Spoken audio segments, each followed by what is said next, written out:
જય શ્રી કૃષ્ણ ફ્રેન્ડ્સ, હું બોસ્કી જરીવાલા સુરતથી. સ્વાગત છે તમારું સ્પાઇસ સિક્રેટ બોસ્કીના કિચનમાં. આજે હું તમારા માટે શિયાળાની સ્પેશિયલ અને હેલ્ધી વાનગી લઈને આવી છું. તો જોઈએ. હેલો ફ્રેન્ડ્સ, આજે હું આવી ગઈ છું સુરતની સૌથી મોટી વેજીટેબલ માર્કેટમાં સવારમાં ખૂબ જ સરસ લીલી ભાજી મળી રહી છે. મેઠો, આ જુઓ લીલું લસણ, લીલા કાંદા, લીમડો, ચણાની ભાજી, ફૂદનો, ફૂલ ગુલાબી ઠંડી છે અને કેટલી મસ્ત લીલી ભાજી મળી રહી છે. જુઓ, આ લાગે છે સરસોની ભાજી. ભાઈ, કઈ ભાજી છે?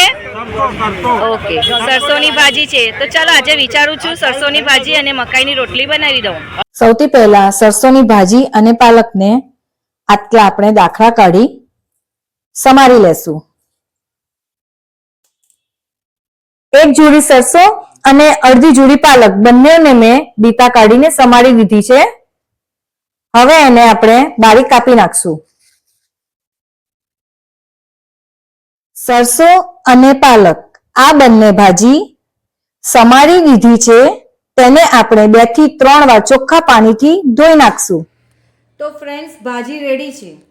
ભાજીને આપણે બાફવા મૂકશું અને બાફવા સાથે આદુ, લસણ, આખા મરચાં અને થોડું મીઠું નાખીને બાફવા મૂકશું.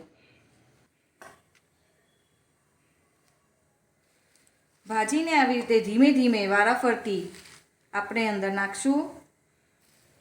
આ ભાજીમાં બાફતી વખતે 1 ચમચી મીઠું,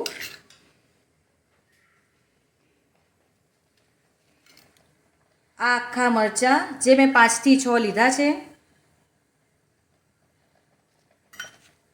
આ લસણ એ પણ 5 થી 6 કળી લસણની, અને 2 ગાંગડી આદુનો લીધો છે મેં.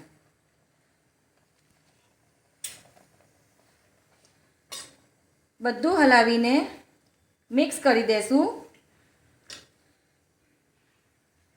ત્યારબાદ કુકર બંધ કરીને 15 થી 20 મિનિટ આપણે થવા દેવું.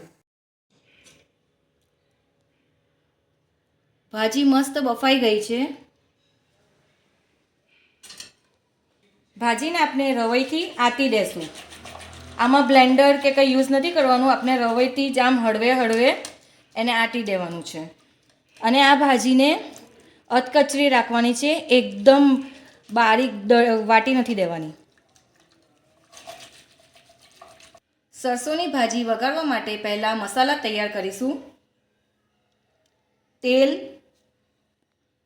મીઠું, બારીક કાપેલા કાંદા, બારીક કાપેલું ટામેટું, 4 નંગ સૂકા મરચાં, જીરું અને 1 ચમચી લાલ મરચું લેશું.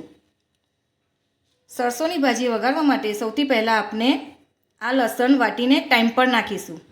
સૌથી પહેલાં તેલ લઈ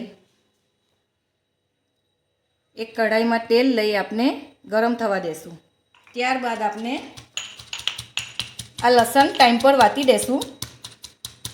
હવે સૌથી પહેલાં 1 ચમચી જીરું, ત્યારબાદ વાટેલું લસણ નાખી અને આપણે થોડીક વાર માટે સાતળી લેશું. ત્યારબાદ બારીક કાપેલા કાંદા,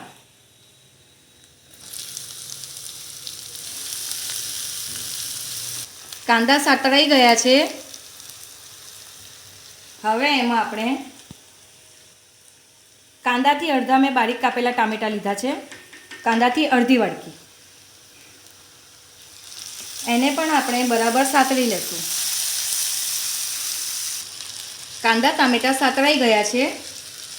હવે આપણે થોડાક ટેસ્ટ મુજબ મસાલા નાખીશું. સૌથી પહેલાં 1 ચમચી મીઠું. મેં મીઠું અહીંયા ઓછું લીધું છે. આપણે બાફવામાં 1 ચમચી મીઠું નાખ્યું હતું, એટલે આમાં મેં થોડું ઓછું લીધું છે. ત્યારબાદ 1 ચમચી લાલ મરચું,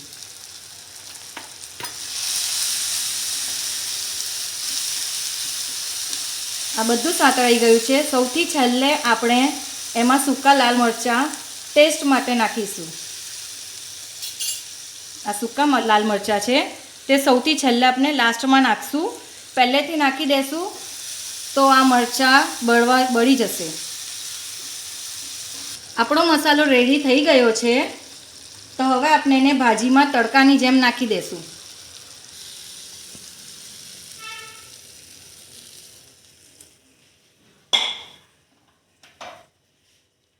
અને એને બરાબર રીતે મિક્સ કરી દેશું.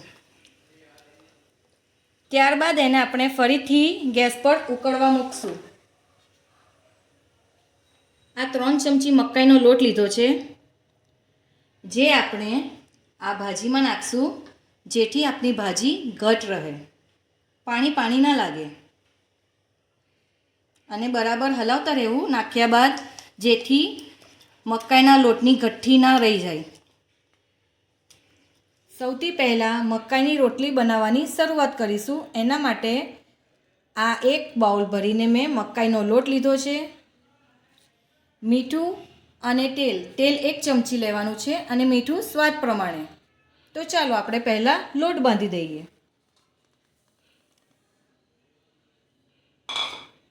આ એક મોટા બાઉલમાં મેં લોટ લીધો છે. 1 ચમચી મીઠું,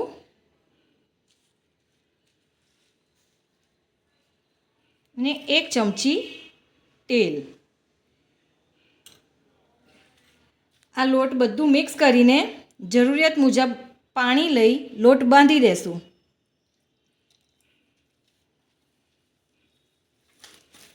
લોટને બરાબર મસળીને હળવો બનાવવો. જુઓ, આવી રીતે એને મસળવાનો છે. લોટ બાંધીને તૈયાર છે. એને 5 મિનિટ માટે રેસ્ટ આપશું. હવે આપણે મકાઈની રોટલી બનાવવાની તૈયારી કરીશું. આ રોટલીની જેમ મેં નાનો એવો લુઓ લીધો છે. એને બરાબર મસળીને મેં ગોલ ગોલ કરી દીધો છે. લોટમાં ફેરવી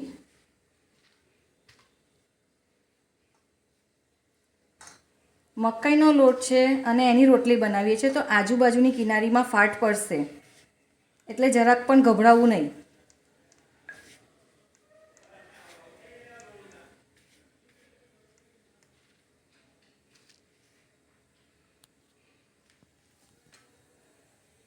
એને આપણે બીજી તરફ પલટી દેશું. મકાઈનો લોટ છે એટલે થોડો ટાઈમ લાગશે શેકાતા, એટલે ધીમે ધીમે આપણે એને શેકવું. આ મકાઈની રોટલીને આપણે રોટલીની જેમ ફૂલવવાની છે. જુઓ કેટલી મસ્ત રીતે ફૂલી ગઈ છે ને. મકાઈની રોટલીને આપણે ઉપરથી બટર લગાવી દેશું.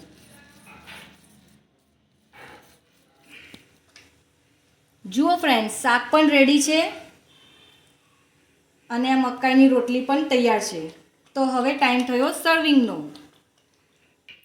તૈયાર છે સરસોનું શાક, મકાઈની રોટલી, એ પણ બટરની સાથે, અને સાથે છે કાંદા, લીલા મરચાં અને અથાણું. તો આવી નવી વાનગી જોવા, જાણવા અને શીખવા માટે મારી ચેનલ સ્પાઇસ સિક્રેટ બોસ્કીને લાઈક કરો, સબસ્ક્રાઈબ કરો અને આઇકોન બેલ બટન દબાવો.